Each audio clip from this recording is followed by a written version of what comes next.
গাজীপুরের জনগণ ও প্রধানমন্ত্রীকে নিজের বিজয় উৎসর্গ করলেন গাজীপুর সিটি কর্পোরেশন নির্বাচনে বেসরকারিভাবে বিজয়ী প্রথম নারী মেয়র জায়েদা খাতুন। নিকটতম প্রতিদ্বন্দ্বী আজমতুল্লাহ খানকে ১৬,১৯৭ ভোটে পরাজিত করে জায়েদা খাতুন ভবিষ্যতে গাজীপুরকে একটি আধুনিক নগরী হিসেবে গড়ে তুলতে চান তিনি। এদিকে পরাজয় মেনে নিয়ে বিজয়ী প্রার্থীকে অভিনন্দন জানিয়েছেন নৌকার প্রার্থী আজমতুল্লাহ খান। হাসান মাহমুদের রিপোর্ট।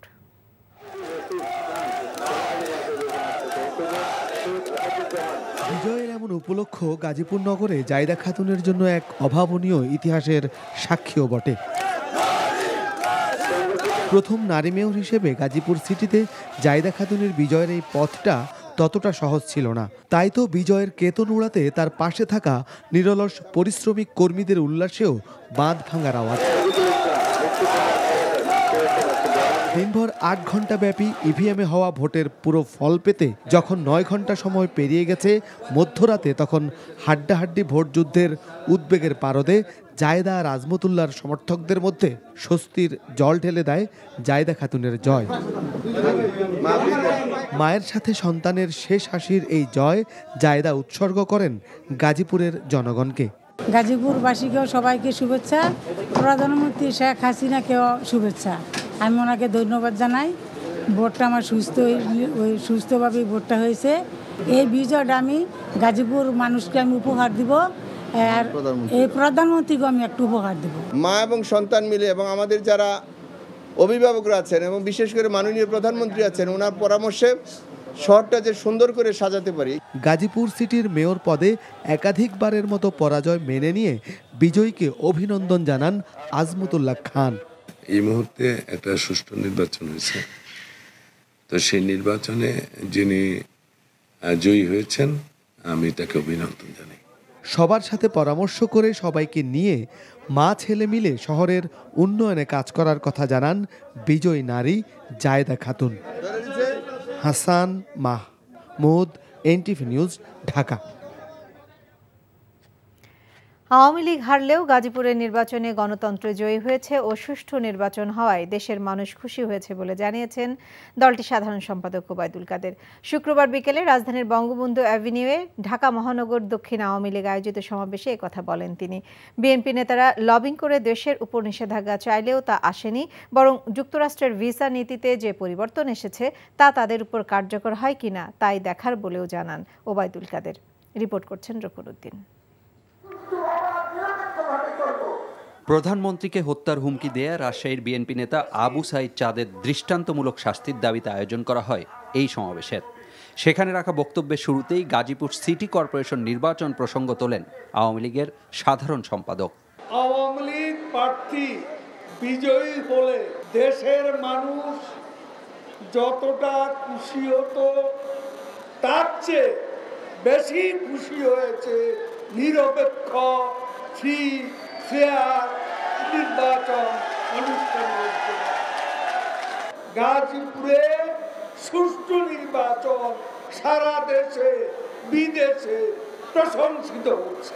নির্বাচনে আওয়ামী লীগ হারবে কি জিতবে তার চেয়ে বড় কথা, গতকালে নির্বাচনে গণতন্ত্র জয়লাভ করেছে।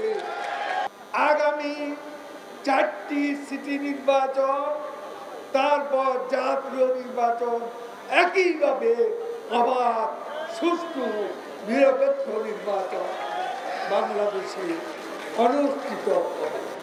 আর প্রধানমন্ত্রীকে হত্যার হুমকি দেয়ায় বিএনপির ভোট কমেছে এবং আওয়ামী লীগের ভোট বেড়েছে বলে মনে করেন ওবায়দুল কাদের। তাদের নেতারা স্লিপ অফ টাং বলে এটাকে উড়িয়ে দিচ্ছেন।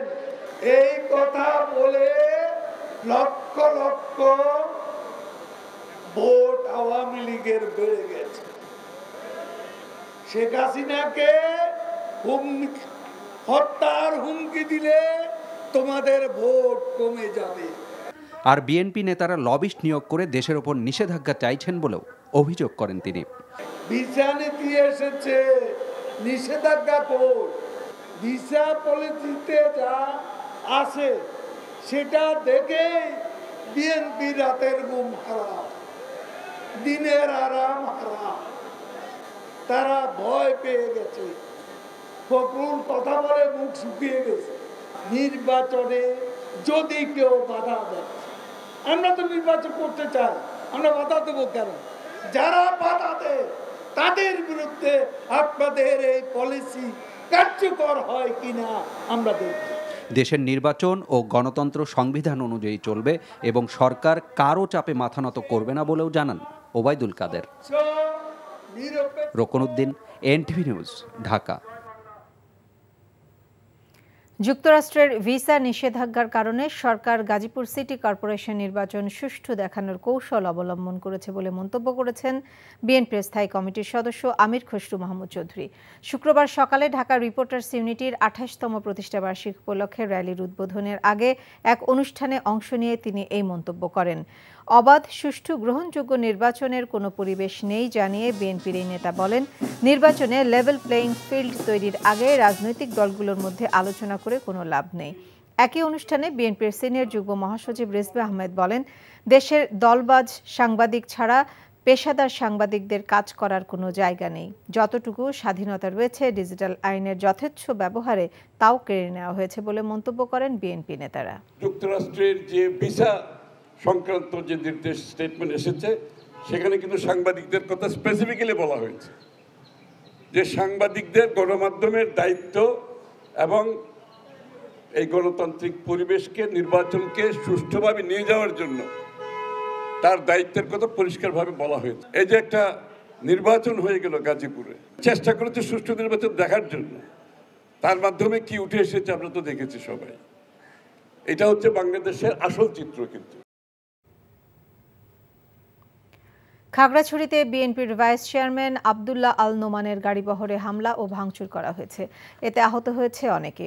অন্যদিকে কেরানীগঞ্জের জিঞ্জিরায় বিএনপির জনসমাবেশ ঘিরে হামলার ঘটনা ঘটে। এ সময় বিএনপি ও আওয়ামী লীগের মধ্যে ব্যাপক সংঘর্ষে আহত হয়েছে নিপুণ রায় সহ উভয় পক্ষের অর্ধশতাধিক। ভাঙচুর হয় আওয়ামী লীগ দলীয় কার্যালয়। হাসান মাহমুদের আরেকটি রিপোর্ট।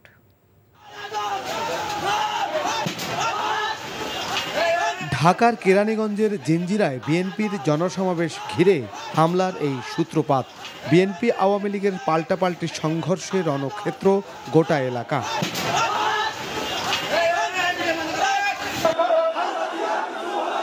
বিএনপি নেতারা অভিযোগ করেন, জনসমাবেশ চলার সময় আওয়ামী লীগ নেতাকর্মীরা ইট পাটকেল ছুড়লে সংঘর্ষ শুরু হয়।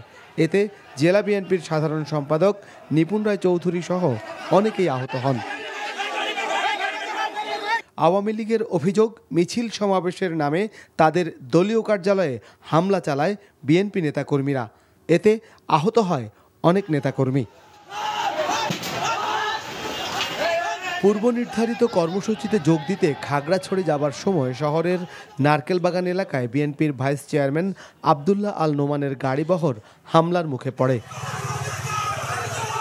হামলায় আব্দুল্লাহ আল নোমান রক্ষা পেলেও খাগড়াছড়ি ও চট্টগ্রাম বিএনপি এবং এর সহযোগী সংগঠনের অর্ধশতাধিক নেতাকর্মী আহত হয়। আহতদের স্থানীয় হাসপাতালে ভর্তি করা হয়। এজন্য বিএনপি ও আওয়ামী লীগ একে অপরকে দোষারোপ করেছে। এই সরকারের পায়ের নিচে মাটি নেই, যে এই ফ্যাসিজমের আলামত হচ্ছে আজকে আমাকে এবং অন্যান্যদেরকে আক্রমণ করা। এই ফ্যাসিজমের থেকে দেশকে রক্ষা করতে হবে। আমরা মাঝখানে দাঁড়িয়ে তাদেরকে সসম্মানে আমরা তাদেরকে যেতে সহযোগিতা করেছি, আর তারা যে অভিযোগ করছে অভিযোগটি সঠিক নয়। এসব হামলার প্রতিবাদ জানিয়ে নয়াপল্টনে বিক্ষোভ ও প্রতিবাদ মিছিল করেছে BNP. Hasan Mahmud, NTV news, Dhaka. দ্রব্যমূল্যের ঊর্ধ্বগতি রোধ সহ 10 দফা দাবিতে ঢাকা মহানগর দক্ষিণ সহ দেশের 18 জেলায় জনসমাবেশ করেছে বিএনপি। নেতারা বলেছেন, সরকারের ব্যর্থতায় আজ সাধারণ মানুষের জীবন দুর্বিষহ হয়ে উঠেছে। প্রতিনিধিদের পাঠানো তথ্য ছবিতে ডেস্ক রিপোর্ট। কেন্দ্রীয় কর্মসূচির অংশ হিসেবে বগুড়া সেন্ট্রাল হাই স্কুল মাঠে অনুষ্ঠিত সমাবেশে বিএনপির স্থায়ী কমিটির সদস্য ডক্টর খন্দকার মোশাররফ হোসেন অভিযোগ করেন, আওয়ামী লীগ সরকার যখনই ক্ষমতায় এসেছে তখনই দেশ ভয়াবহ সংকটে পড়েছে। দ্রব্যমূল্যের ঊর্ধ্বগতির কারণে আজকে সকল জনগণের মধ্যে বিশাল হতাশা। আসে গরিব মানুষ খেতে পায় না, কেউ আধা পেটা, কেউ খালি পেটে থাকতে হচ্ছে। এই আওয়ামী লীগের সময়ে 1974 সালে এই বাংলাদেশে দুর্ভিক্ষ হয়েছিল।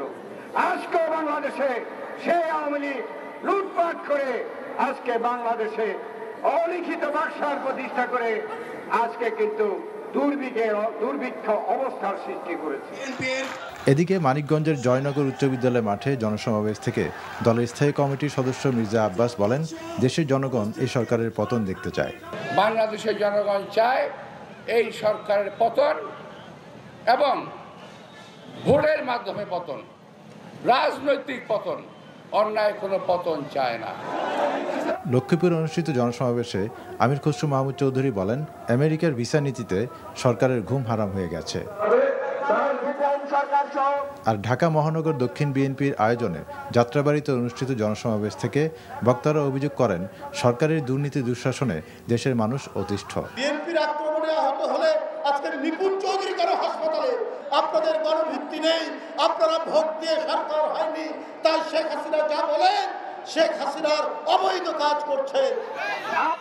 কেন্দ্রীয় কর্মসূচির অংশ হিসেবে মাদারীপুরে জনসমাবেশ করে জেলা বিএনপি। সৈয়দ মোয়াজ্জেম হোসেন আলাল, শামা ওবায়েদ ও খন্দকার মাসুকুর রহমান সহ কেন্দ্রীয় নেতারা বক্তৃতা করেন। এছাড়াও অন্যান্য জেলায়ও পৃথক পৃথক জনসমাবেশ থেকে সরকার বিরোধী আন্দোলন জোরদারের ঘোষণা দেন বক্তারা। আহমেদ শরীফ, এনটিভি নিউজ ডেস্ক।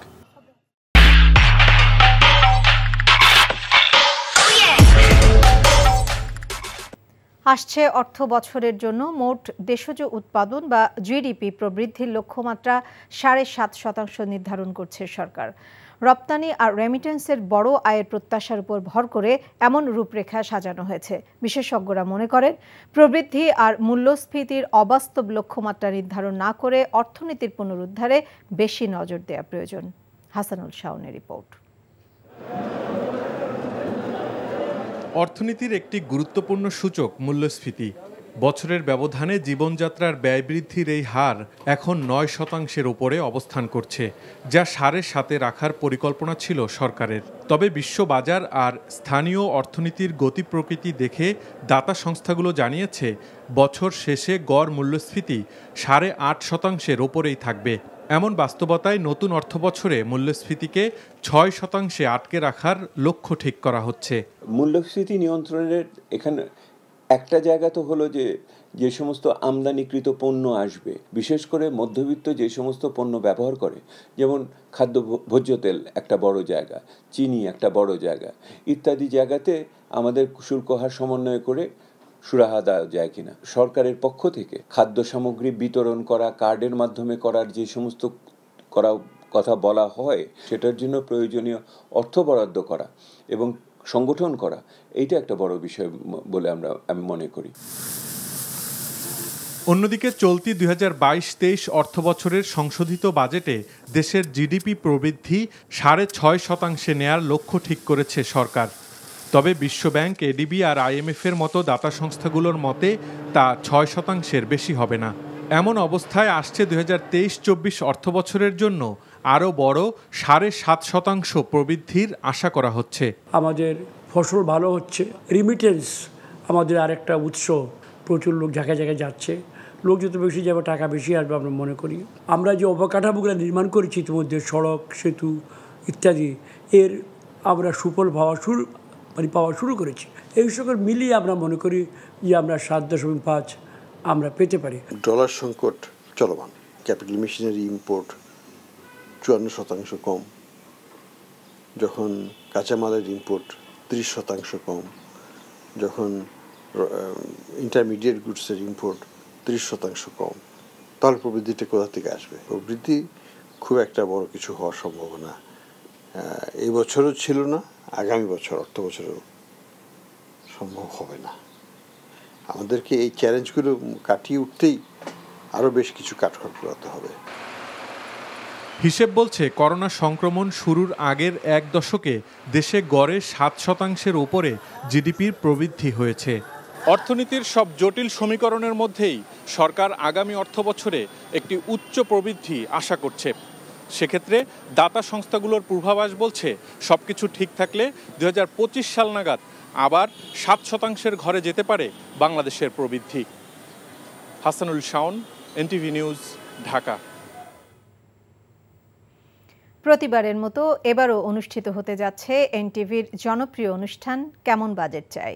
এনটিভি ও এফবিসিসিআই এর যৌথ আয়োজনে বিশেষ এই অনুষ্ঠানটি শনিবার রাত 8টায় সরাসরি সম্প্রচারিত হবে এনটিভিতে, যাতে আগামী অর্থ বছরের বাজেট নিয়ে গুরুত্বপূর্ণ মতামত ও পরামর্শ তুলে ধরবেন সরকারের কয়েকজন মন্ত্রী, অর্থনীতিবিদ ও ব্যবসায়ী নেতারা। এছাড়া বাজেট প্রত্যাশা জানাবেন বিভিন্ন শ্রেণী পেশার মানুষ। আরিফুর রহমানের রিপোর্ট।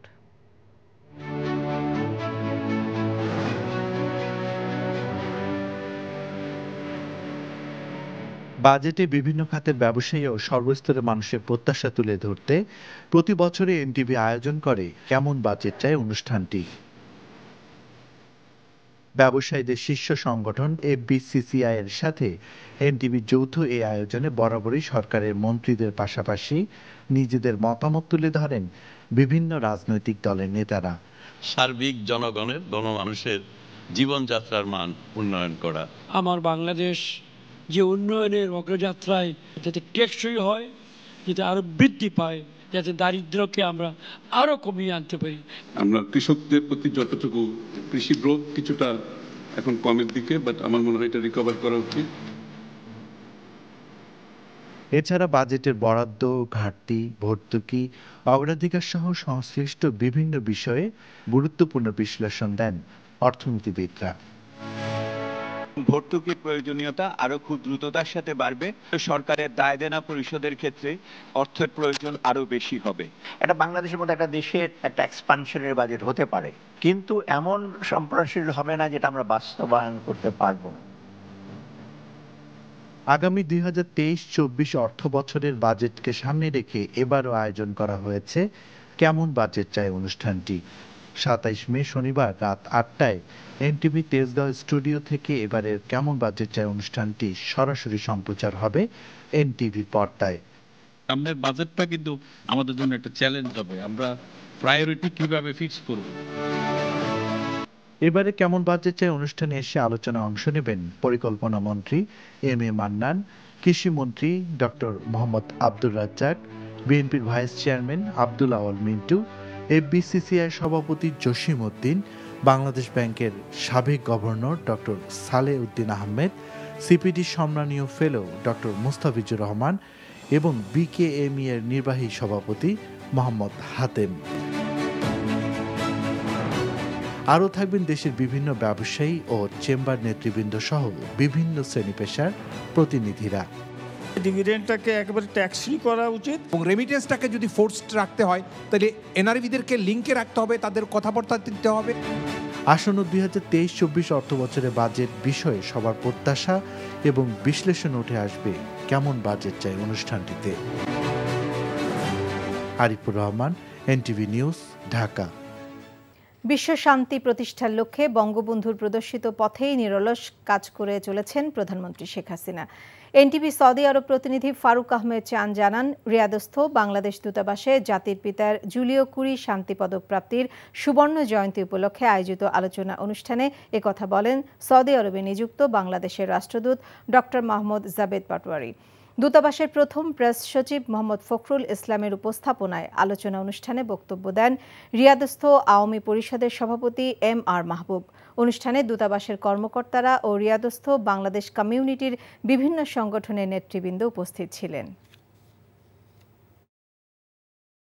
সংযুক্ত আরব আমিরাতে তীব্র গরমের কারণে বিশ্বকাপের আগে এশিয়া কাপ খেলতে চায় না বাংলাদেশ। তাই এশিয়ান ক্রিকেট কাউন্সিলকে বিকল্প ভেন্যুতে টুর্নামেন্ট করার পরামর্শ দিয়েছে বিসিবি।